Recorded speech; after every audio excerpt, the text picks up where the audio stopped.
This is a Candy Factory Mini. So you want to write a book? With Suzette Mullen. Hello, I'm Suzette Mullen, book coach, memoir writer, and your host. Welcome to So You Want to Write a Book.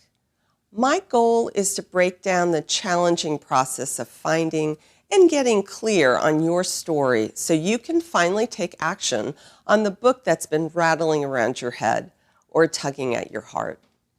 Even if you never plan to write a book, I'll share tips that will help you become a more informed reader and a more effective writer in your work life. If you have questions, I welcome them. Just go ahead and email me at hello@yourstoryfinder.com or feel free to comment in the post and I'll get back to you. So go ahead and grab a pen and paper or your phone and laptop to jot down some notes. And let's get started. Today we're taking on some sacred cows in the writing world, writing craft and the traditional writer's workshop. I want to jump right in to talk about some of the issues in this book, Craft in the Real World, because there's a lot to talk about. And the exciting thing today is that I actually have someone to talk to about these issues. I want to bring on YA author and my friend, Jamie Beth Cohen. So I'm really excited to welcome YA author and my friend, Jamie Beth Cohen. Welcome, Jamie. Thanks for taken some time to chat about some of these sacred cows in the writing world.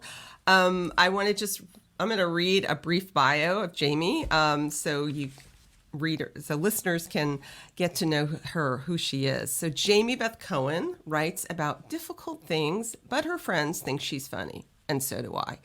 Her writing has appeared in teenvogue.com, The Washington Post on Parenting, HuffPost, and many more publications. Wasted Pretty, her debut novel, a sex-positive coming-of-age story that takes place in the aftermath of a sexual assault, was published in 2019, and the sequel, Liminal Summer, will be released later this year. And you can learn more about Jamie and her work at jamiebethcohen.com.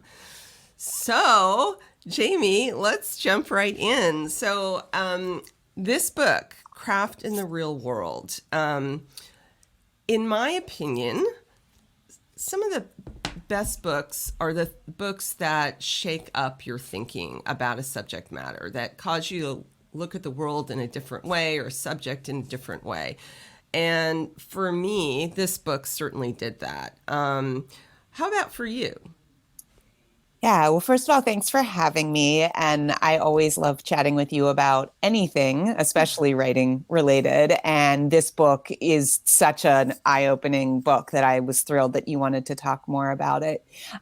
For me, so I am in a monthly reading group of writers who read craft books. It's a mouthful. Oh, that's cool. And the running joke is that Jamie hates craft books. And so like throughout the month before we get to talk to each other, there's all this chatter on Facebook of, does Jamie hate this one? Does Jamie hate this one? What horrible thing is Jamie going to say about this book?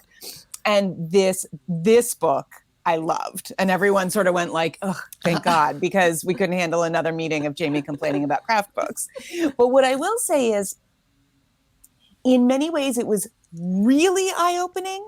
And in many ways, it was so obvious that I was actually shocked that it was so eye-opening, which is to say that reading group is mostly writers of color, some of whom have MFAs and some of whom don't. And their response was, this is what we would say to each other drinking beer at the bar or coffee at the coffee house after coming out of a workshop where we were so defeated. So it's definitely something that's being talked about a lot, but no one had put it in book form. And so that, I think, was the most amazing thing, is that now writers coming up through a workshop setting are going to be able to say, listen, read this. It's here. Yeah. You need to know this before you workshop me or before you teach me. So eye-opening, yes, but so obvious in so many other ways. Yeah. Okay. That's great. And, you know, obviously, we each come to a book and a subject with, all of who we are, right? And so here you and I are two, white women. So we're coming with our own experience, our own set of assumptions. And what this book basically, at least in my view, what it does is says, the set of assumptions that we've been taught in MFA programs and in classes and workshop settings about what the rules are. And when we talk about craft, we generally understand that to mean these are the rules of how of what good writing looks like, and things that some of our listeners may be familiar with, things like show don't tell, and finding your voice, and the tone, and whether the character is relatable or likable. All of these things that we're taught as that this is like the gospel truth. What the author here is saying is that no, those are sets of assumptions that are rules that were put in place by the people who had the power to put the rules in place, and those rules may work for certain groups, but they don't work for everyone.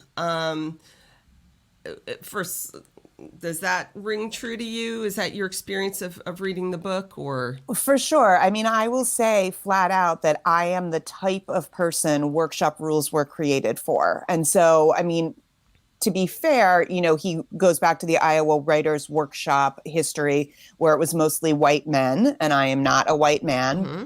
Fine. But I read as a cis het white woman who is an extrovert and talks a lot. So the rule of in a workshop, the writer is supposed to sit silently while the other people in the room discuss the work was put in place for white men who felt like they always could talk about anything and never had to sit back and listen. I mean, he details that history. I am someone who has always felt comfortable about talking about just about anything. And so in workshops where I've had to sit silently and listen, that's actually probably been good for me.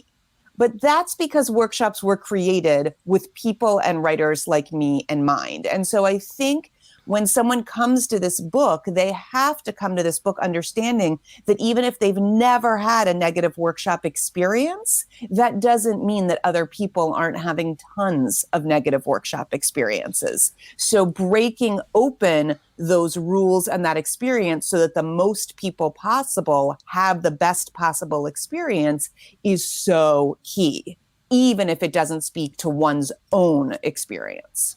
Yeah, so let's just take a little, I'm losing the metaphor, so I'm going to forget the metaphor.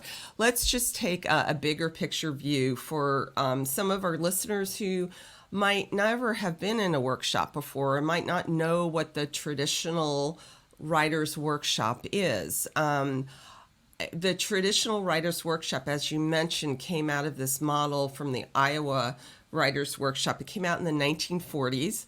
And it was actually, I learned in this book, was designed to, it had many reasons for coming into being, but it came out of a history of, that was when there was a lot of scare about communism. And so it came out of this background of making the individual the center. Although ironically, the author in the traditional writers workshop, it's called a gag rule. The author is actually not supposed to speak when their work is being workshopped. So I'll give you an example, because I've been in a workshop like that, and it was in the early part of the time when I was really starting to become a more serious writer. I just assumed that this was the way it was done, and that there wasn't another way. And the writer would submit pages, usually a chapter in advance. The people in the workshop would read the chapter, would make notes on your pages, and then when you'd be in the workshop together, you'd read a portion of your work aloud, and then you had to just listen to what everybody had to say about your work. And you were, one of the cardinal rules was you were not allowed to defend yourself. And I'll tell you, it was terrifying. It was terrifying. And although I feel like I did get a lot of useful feedback at times, not being able to explain your process or, just the whole construct of it, I just took that as a given. And this has just opened my eyes to how, and like I am like you, I'm, a white woman who likes to talk. I'm an extrovert, and it's probably not a bad thing for me to, sit back and listen. But, yeah. So Yeah, so I think I've been in those workshops too, although I'm a little unique in the sense that I've been workshopping since I was very young, which is Okay. to say, I've been writing since second grade. My father was a high school history teacher and college administrator who wrote very well. And my mother was a trained professional secretary who copy edited and proofread really well. So from the time I was in second grade, people were picking apart my work in my house. And then in high school, I did a 5-week-long writing workshop program based completely on the Iowa Writers Workshop model. Okay. So from the time I was 16, I thought that's how things went. Right. And so I grew in that way. I mean, when I graduated from college with a writing degree, one of the first things I did when I moved to Brooklyn was set up a writing workshop with a bunch of friends who also had undergrad degrees in writing, and some of whom went on to get MFAs. So yeah, this model, maybe it wasn't created with me in mind, but certainly I was convinced it was the way. And I think the part that the book really drove home for me was one of the reasons for the gag rule, as I've always understood it, is you're not going to be sitting next to your reader. So the workshop stands in as your reader. But the fallacy there is your reader is not necessarily other, say, white men with MFAs. So anyone who doesn't fit that model or who isn't writing for that specific audience is getting feedback that might not be applicable to them because their reader might be a 16-year-old girl of color in a wheelchair. And so what does a 30-year-old white man not in a wheelchair know about how that reader is going to connect? So there's, in this book, Matthew gives some of his syllabus language. And so I want to jump ahead to that. And Sure. I'm about to read a short section, which to me was mind-blowing. And when you think about it, really shouldn't be. Mm-hmm. He says, we are all trying to encourage each other to keep writing and to keep improving. Again, revision is a continual process. We don't want to stop anyone in her tracks. This can't be stressed enough. Workshop shouldn't be about how the workshopper would have written the story. Oh my gosh. I underlined that and started, and yes. And it's like, exactly. Of course, a workshop is intended to help someone not only be a better writer, but to just keep writing. And I can't tell you how many people I've talked to. So I'm 45.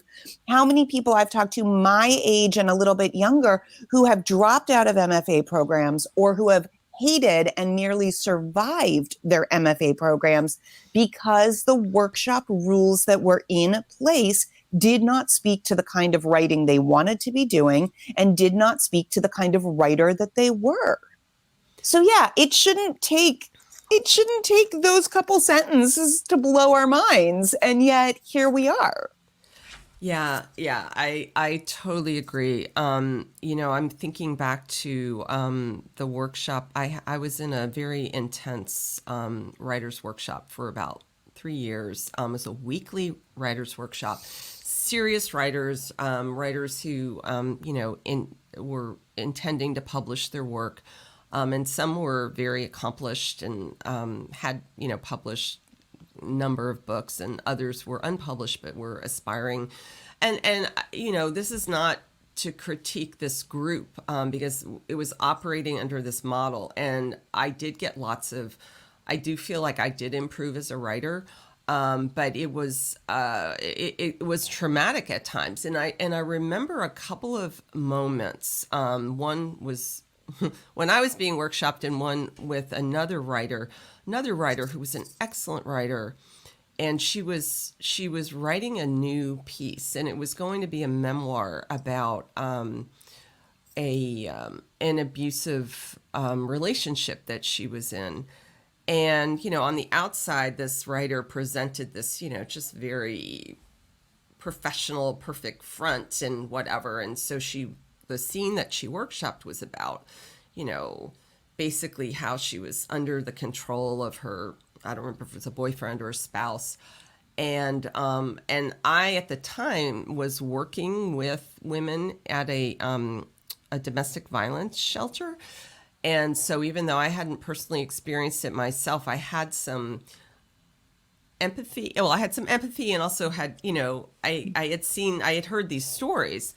And I remember one of the women in the workshop was just like slamming the writer's life choices. Like, I just don't understand why you would have stayed, and this doesn't make any sense, and this and that. And, the writer, first of all, that was just totally inappropriate, right? But also the writer wasn't allowed to say anything. I had a similar experience when I was being workshopped, and I was writing a different memoir about my struggle with my professional life. And especially when you're writing memoir and you're being workshopped, it's really hard to separate the critique on the writing versus the critique on your life and your life choices.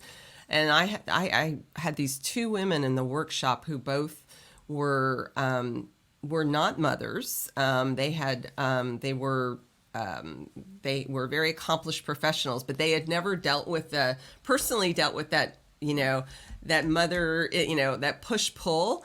And they just were like so dismissive of my struggle. And so, yeah, this model, it's just fascinating that it has endured as long as it has, right? For sure. I mean, I'm in a lot of online writing groups, not critique groups, but just writers asking questions of each other. And just last night, a woman I know from one of those groups posted and said, I'm having this weird response. I've been in this workshop with these people for a really long time. I'm starting to write a middle grade book that centers on domestic abuse.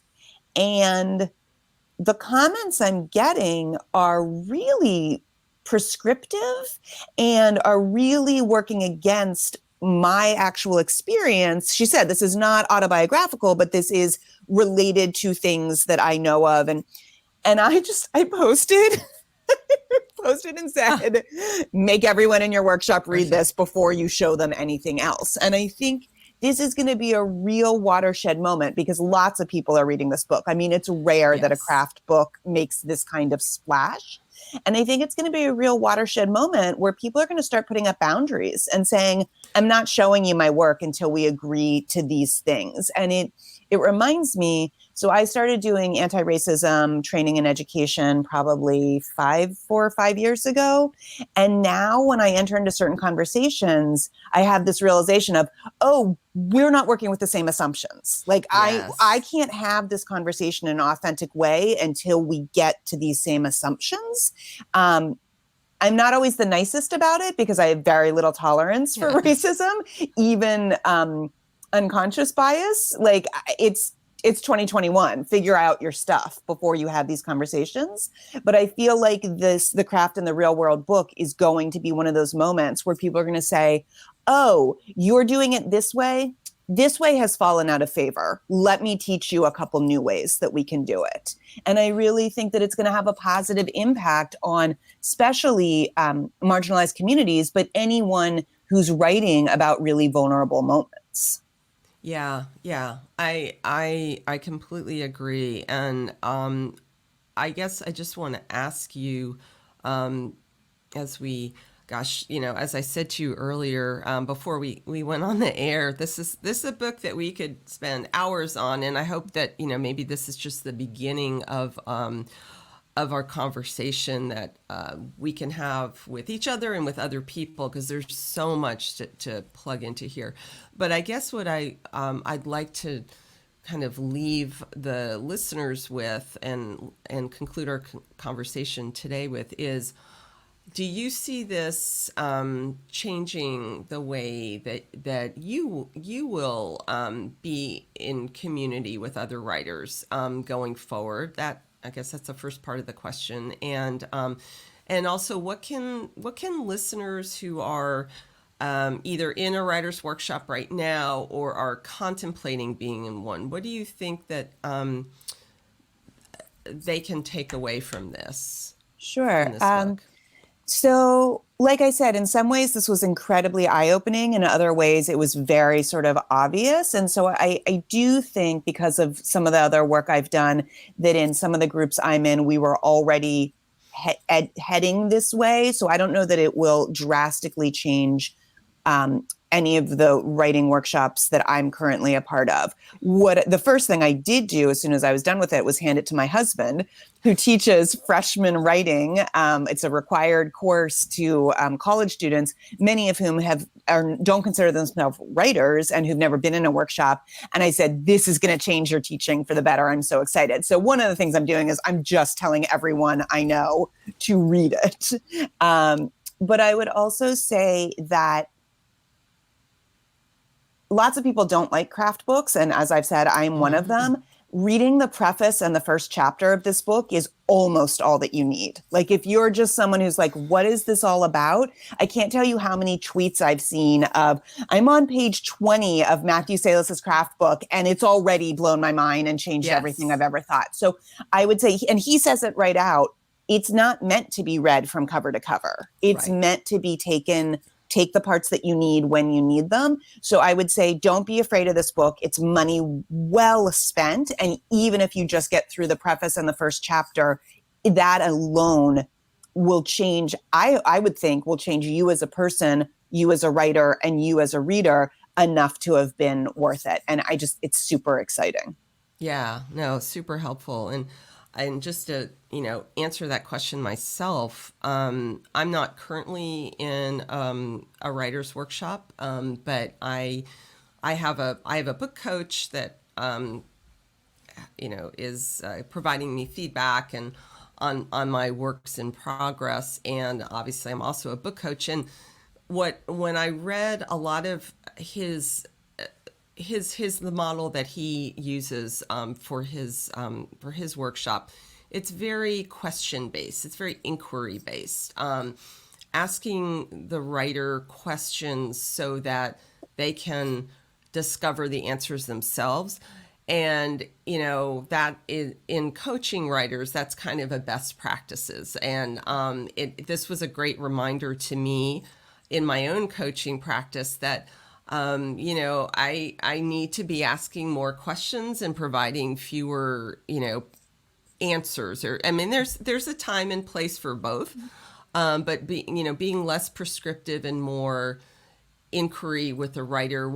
Tell me about this choice that you made, and what were you intending when you were doing this? So, I just think it's a more open-ended, organic way to have writers discover, the answers for themselves. And yeah, I also think it's super important that if whatever writing group someone's in isn't working for them, that it's okay to leave. And that, I mean, I do a whole session on creating community within writing communities. And so there are ways to start your own groups. There are ways to find critique partners and betas that really jive with your sensibilities, which is not to say that you should be working with people who only give you praise or only think the Sure. way you do. But I think there are certain lines that I'm unwilling to cross. And so because of that, I've had to create my own communities. And maybe on another session, we can talk about that. Yeah, love to. I think you may have Sure. covered that in some ways already, but I'm happy to expand on that. Always more. In fact, in the next episode, I'm going to be talking more about feedback specifically. When it's helpful, when is it helpful to get it, and when is it probably not a great time to get it. So there's so much more to say on that. So as we wrap up, I just want to give you an opportunity to share a little bit about about Wasted Pretty, your debut novel, and then tell people when they can purchase and how they can purchase the sequel, Liminal Sure. Summer. Thank you. So Wasted Pretty is about a 16-year-old girl. It's set in Pittsburgh in 1992, where and when I was a 16-year-old girl, but it is fiction, and it talks about what happens when a girl all of the sudden becomes physically attractive to people, and sort of what's exciting and fun about that, and what also can be dangerous about that. And I think it's something that happens to a lot of people, that switch is flipped often for no reason than some physical change, a haircut, a straightened hair versus a curly hair, or body developments. And so how many of us just aren't prepared for that switch to be flipped, but we don't get a choice.